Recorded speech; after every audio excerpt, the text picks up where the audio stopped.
একসময় রূপালী পর্দা কাঁপাতেন তিনি। একের পর এক ছবি সুপার ডুপার হিট হতো। সেই অঞ্জু ঘোষ হঠাৎ অনেকটা নীরবে বাংলাদেশের চলচ্চিত্র থেকে নিজেকে গুটিয়ে নেন, চলে যান ওপার বাংলায়। গেলেন তো গেলেন, আর ফিরলেন না। টানা 22 বছর কলকাতায় থেকে কিছুদিন আগে দেশে ফিরেন জনপ্রিয় এই নায়িকা। দীর্ঘ কলকাতার অভিনয় জীবনে তিনি আর বাংলাদেশের কোনো কাগজের সাংবাদিকের মুখোমুখি হননি।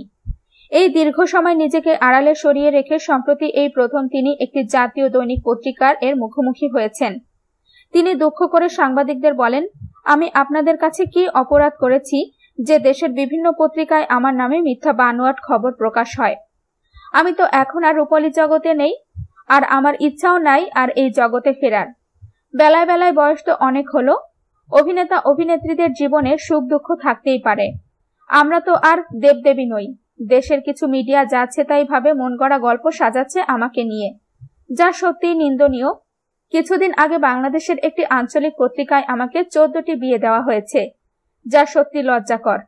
তিনি বলেন, কিছুদিন আগে আমার ছোট বোনের বর বাংলাদেশে বেড়াতে এসেছিলেন। উনি পত্রিকাটি আমার জন্য নিয়ে যান। আমাকে বলেন, দেখেন দিদি, আপনাকে নিয়ে এরা কি লিখেছে।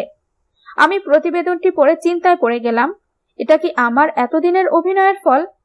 আমি তো কাউকে অনুরোধ করিনি আমাকে নিয়ে কিছু লিখুন। আমি সত্যিই হতাশ।